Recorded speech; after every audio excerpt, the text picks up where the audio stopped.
Hello and welcome to Everyday Tarot, your daily dive into the divine wisdom of the tarot. I'm your host, Camille A. Saunders, healer, tarot enthusiast, and professional witch, and today I'm talking about Aphrodite. Whether you're a seasoned tarot reader or just starting to explore, this podcast offers daily insights, intuitive messages, and practical advice drawn from the cards.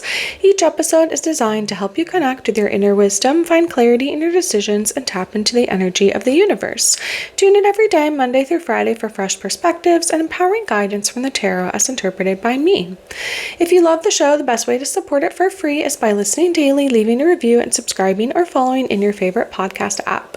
If you love the podcast and want to support it further, you can join the Everyday Tarot Patreon family. Benefits include getting an individual card pulled for you once a month live on the podcast, or if you'd like to support the podcast even further, you can get a one-time individual 5-card reading in addition to all the other benefits if you join the Witch Bitch level on the Patreon. I recently recorded an hour-long video episode for the new moon in Libra that we welcomed in on September 22nd, 2025. If you missed the live, you can check that out. I have the replay in the show notes, and I also am doing a new moon in Scorpio collective tarot reading live stream today yesterday on the 21st. So I'll have the live stream link in the show notes, and that will turn into the replay once it's no longer live. So you can check that out as well. This will be the latest one. As a bonus for the Queer Joy Summit that wrapped up recently, I created a Queer Coven Spooky Tarot spread, and I wanted to give you all a chance to grab it even if you weren't part of the summit. So it is Halloween and queer themed. It's a 6-card spread, and I created a fun image and a PDF with the different prompts for all 6 cards, and you can go ahead and grab that link in the show notes. I was also recently on Kayla Moore's Connected Pleasure podcast. You can check out my episode of Kayla's podcast. The link will be in the show notes, where we talked all about living by the body, dreaming of land, and weaving the future. I also have the link to Kayla's offer page in the show notes, connectedpleasurecoaching.com, or the Connected Pleasure podcast, which is on the Captivate network. I am looking for more guests to be on my podcast, so if you're interested or know someone that might be a good fit, please fill out my form to be a guest on the podcast, and I'll have that linked in the show notes. And if it's not you, but someone else you know, just send that link on to them, or you can email me, me@CamilleASaunders.com, with their contact info, and I can reach out to them if that would be easier. If you want to work with me more directly and you don't live local to me, I am kicking off my Tarot for Transformation course in January 2026. We're going to be deep diving the first 12 of the major arcana cards all together as we embody archetypes and learn how to transform ourselves through the tarot. So the link will be in the show notes if you're interested in that. We'll be deep diving 1 card a month, and I'll be holding a probably 2 to 3 hour workshop each month. I'll have a workbook for you all. We will chat, and I will probably dress up as each tarot card.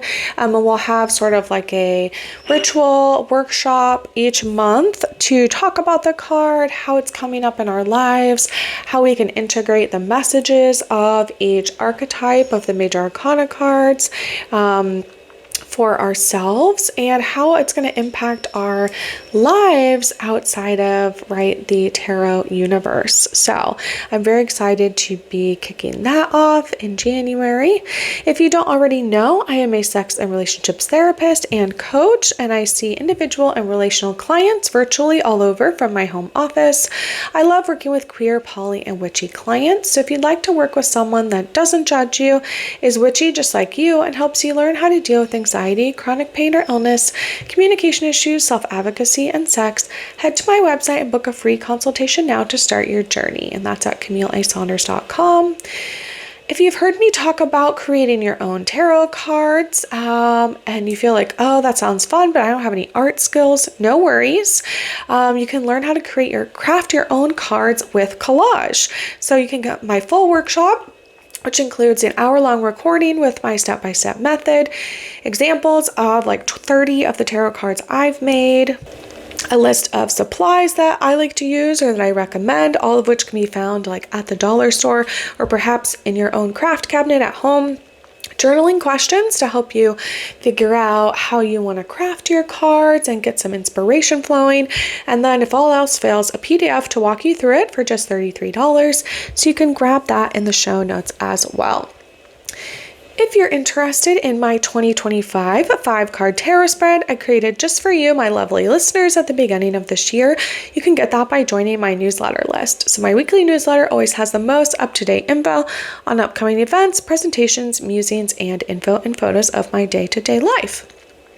If you're local and want to meet me in person, you can come out to my Let's Talk Tarot meetup groups. You can come chat with other tarot enthusiasts, bring your favorite decks, and play with tarot and oracle decks all together with us while getting to know other tarot friends in your area.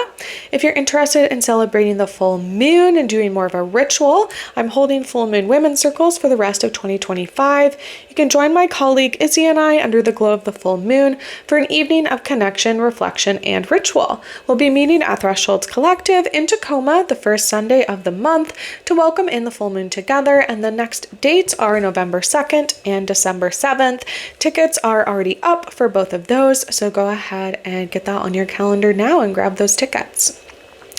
And you can find the links for any of these offers in the show notes or on my website, CamilleASaunders.com/everydaytarot, in addition to the images of the cards I pull on each episode.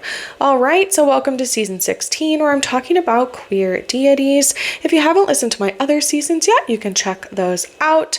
And today I'm talking about Aphrodite. So we will get into the mythology, talk queerness, tarot affiliation, and then I will pull a card and see what message Aphrodite has for us today to share. All right, so I am first going to be reading from the Women's Encyclopedia of Myths and Secrets by Barbara G. Walker on Aphrodite. All right, here. So Aphrodite is often dismissed as a Greek goddess of love. Aphrodite was really more than that. Like Kali, she was a virgin, mother, crone, trinity. She was once indistinguishable from the Fates, or Moirai. Her name was Moira, and she was said to be older than time. She governed the world by ius natural, the natural law of the maternal clan. She is not only Greek, she was the deity Syria, also known as Ashura or Astarte, goddess of the oldest continuously occupied temple in the world. She was the ancestral mother of the Romans, for she gave birth to their founding father, Aeneas.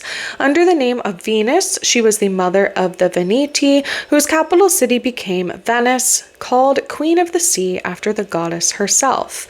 One of Aphrodite's major centers of worship was the city of Paphos on Cyprus, the island named for its copper mines. Thus she was called the Cyprian or the Paphian, and her sacred metal was copper. She was also called Mari, or known as the Sea. Egyptians referred to her island as a Mari. During the Christian era, Aphrodite's temple on Cyprus was converted into a sanctuary of the Virgin Mary, another name of the same goddess, but in the sanctuary, the Virgin Mary is hailed to this day as Panagia, Aphroditessa, or All Holy Aphrodite. Continued worship of the goddess on Cyprus probably contributed to the Christian belief that the whole population of Cyprus descended from demons. In reality, Cyprian Aphrodite was like all other manifestations of the great goddess, ruling birth, life, death, love, time, and fate, reconciling man to all of them through sensual and sexual mysticism. The Cyprian sage Zenon taught Aphrodite's philosophy, quote, "Mankind and the universe were bound together in the system of fate." Diogenes Laertius tells us that Zenon was the first to define the end of human existence as life in accordance with nature. Aphrodite had almost as many emanations as the 1,000-named Kali. She was not only Mari or Moira and Marina and Pelagia and Stella Maris, all titles related to her control of the sea. She was also Ilithia, goddess of childbirth, Hymen, goddess of marriage, Venus, goddess of sexuality and the hunt, Urania, queen of heaven, and Androphanos, the destroyer of men, and many others. She was often identified with Isis, And if you want to check out my episode on Isis, go a couple episodes back. Anchises, her lover, who begot Aeneas and then was castrated, had a name meaning he who mates with Isis. Under several of her names, Aphrodite mated with Semitic gods. Her cult occupied the main temple in Jerusalem after 70 AD, and in the 4th century it was said that Constantine's mother found the true cross of Christ buried in Aphrodite's Jerusalem temple. One of Aphrodite's greatest shrines in Asia Minor was the city of Aphrodisias, once dedicated to Ishtar. Also did an episode on Ishtar just 2 episodes ago. Up to the 12th century AD, when the city was taken by Seljuk Turks, the goddess was worshipped there as a patron of arts and letters, crafts, and culture. Recent excavations have uncovered exquisite artifacts and statuary, bespeaking a cultivated and sophisticated lifestyle under the goddess's rule. The calendar still keeps the name of Aphrodite on the month dedicated to her, April or Aprilus. The ancient calendar of Romulus said that this was the month of Venus. I did not know that. That's very cool. All right, so let's talk about Aphrodite's queerness. So yeah, Aphrodite is kind of known in modern day as like a goddess of love and sex and beauty and virility, right? Aphrodite was the goddess that the mortal dude Paris thought was beautiful, kickstarting a bunch of kidnapping, bloodshed, and a good old 10-year war. So yes, Aphrodite was this like extra sexy goddess, maybe right, often called Venus, the Roman version of her name. And as a goddess, her roots were traced back to the Phoenician goddess Astarte, who also in turn developed from Ishtar, from the Sumerian goddesses in 4000 BCE. It's interesting because in the earliest forms, the goddess was often worshipped in 2 seemingly right contradictory ways, in both this role in beauty, sex, and love, and then also as this incredible warrior. It was this last bit that kind of disappears in sort of the Greek version of Aphrodite. In ancient Sparta, there are actually still cults that celebrate Aphrodite as a goddess linked to war. So when we think about queer theory and Aphrodite, the birth of Aphrodite, so the myths tell us that Aphrodite was born after a Titan, so like right, kind of and I'm pulling this from the queerclassicist.com, imagining trans Aphrodite. So I appreciate their language on this. They talk about that, okay, so Aphrodite was born after a Titan, so like an OG god called Uranus, who had his special bits cut off by his son, and got chucked into the sea. So right, they like throw literally like his dick into the ocean. It creates a bunch of foam, and from that Aphrodite emerges, right? This is her like birth as a sea goddess. So if we think about queer or trans Aphrodite first appears at this point, this is like basically at the second of her birth. So Aphrodite is constructed from what ancient Greeks perceived to be the defining male feature, and yet like she's seen as a woman. The most beautiful goddess, who was born as a fully formed woman, was at the same time considered to be biologically 100% Uranus dick. This idea of the genderqueer side of Aphrodite is also talked about by other folks. So Professor Bettany Hewis in her incredible book, Venus and Aphrodite, History of a Goddess. And it mentions how the story of Aphrodite's birth might be part of an early recognition of the non-binary nature of sex and desire. But we also see other ancient sources that support this transgender reading of Aphrodite. So if we go back to Cyprus, on the island of Cyprus, there are multiple sculptures that show the goddess in her traditional female form and dress, while also wearing a beard. And they say in here, pretty much like an ancient depiction of the beautiful Conchita Wurst. In fact, it wasn't just Aphrodite's gender identity that seems to have been supported in Cyprus, but also with her worshippers. So a lot of other figurines in Aphrodite's sanctuaries across Cyprus appear to depict non-binary figures and transgender priests. let's see here. There's also a playwright, Aristophanes, who reports on the idea of the genderqueer or transgender Aphrodite, who allegedly was brought to Athens from Cyprus. So on Cyprus, people worshipped Aphrodite, Aphroditus, and Aphrodite in both female and male form, and there were major celebrations where people did cross-dressing in their honor. There's also a statue of Venus on Cyprus that shows a bearded, person shaped and dressed like a woman, but also with a scepter and male genitals, and they conceive of her as both male and female. Africanus calls her Aphroditus, and Livius says, worshipping then the nurturing god Venus, whether she was in male or female. And Philochorus too states that men sacrificed to her in women's dress and women in men's, because she was held to be both male and female. And we talked about this with Ishtar as well. So it's kind of this way to view Aphrodite as beyond the binary in this way, and even that their worshippers were seen this way as well. If we go to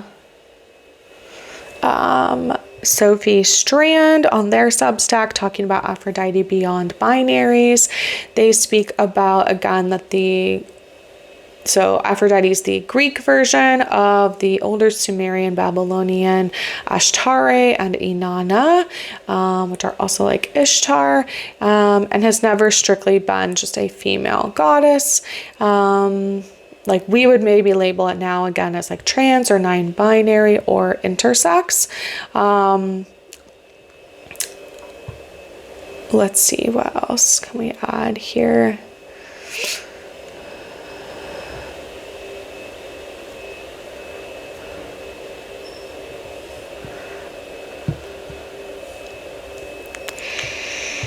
And yeah, when we look at archaeological, textual, and iconographic evidence for Aphrodite, there's a lot of different depictions that seem like their depictions are fluid.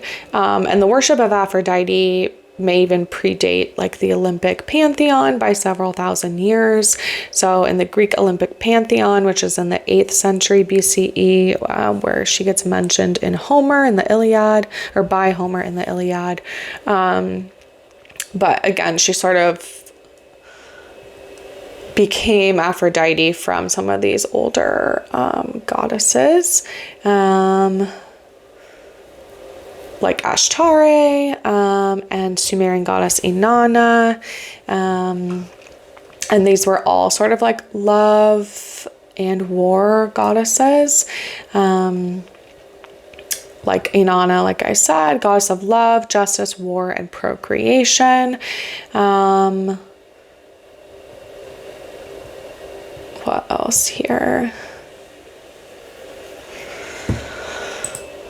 Let's see here. I also found a podcast called Not Another Witch Podcast with Bunny, aka the Aphrodisian Witch, talking about Aphrodite is a queer and trans icon on their podcast. This is in season 2, episode 2. I will link it in the show notes. So they talk about, again, how can we explore the goddess of love through a queer lens, exploring her history and mythology with a specific eye to how she subverts gender norms, challenges heteronormativity, and how queerness is distilled through all she is. And they talk about their own non-binary identity and using and connecting with Aphrodite in that respect.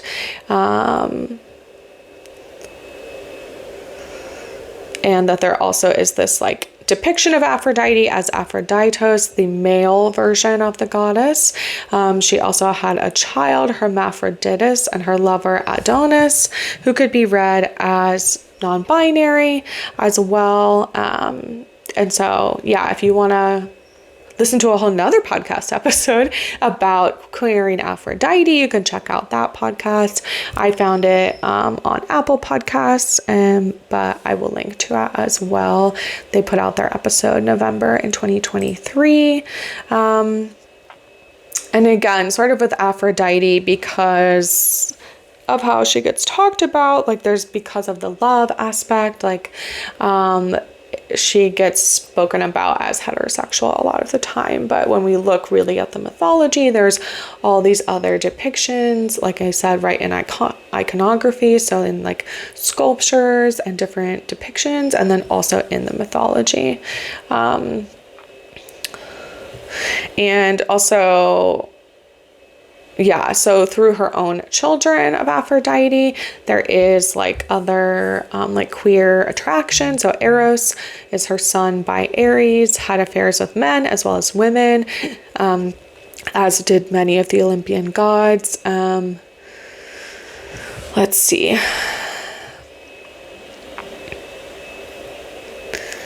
And Aphrodite did, so I talked about Hermes on another episode. So Aphrodite had an affair with Hermes and then had a son whose name is a combination of the parents' names, which is Hermaphroditus, or like Hermaphroditus. He was a handsome young god, but he did not take after his mother. He was shy, uninterested in taking a lover, spent his days traveling and hunting in the woods.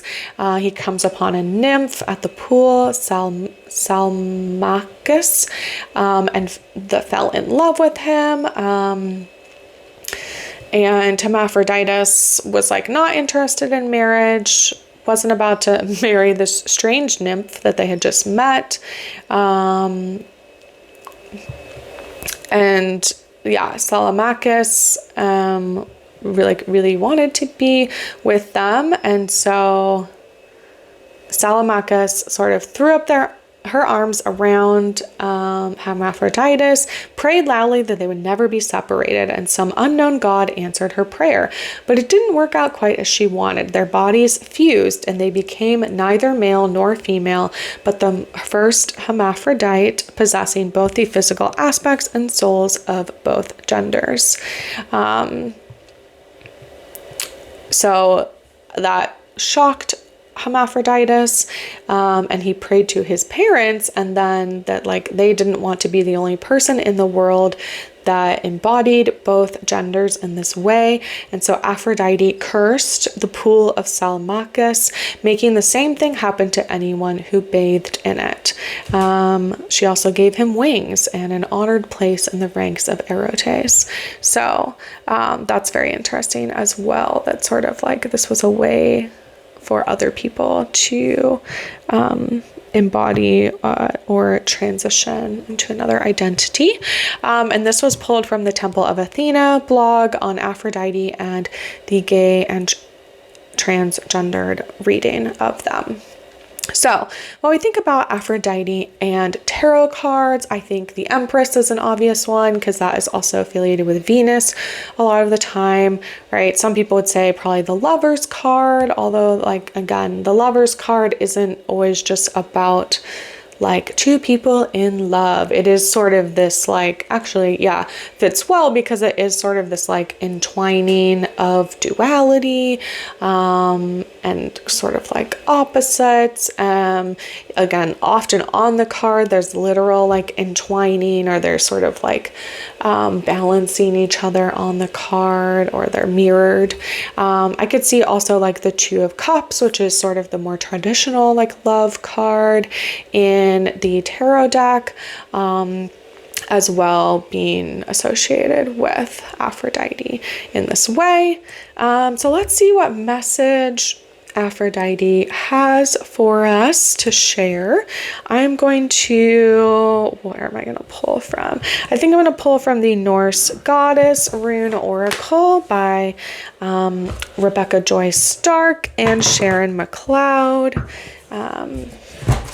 All right, so I'm going to shuffle real quick here and see what message does Aphrodite have for us? What do they want to share? Is there anything that we missed about our reading of them?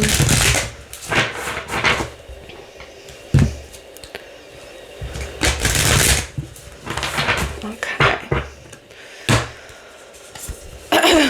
I pulled, oh, interesting. Okay. I pulled number 10, Raido Merkstav, with the with Signian, about stillness, pause, and presence.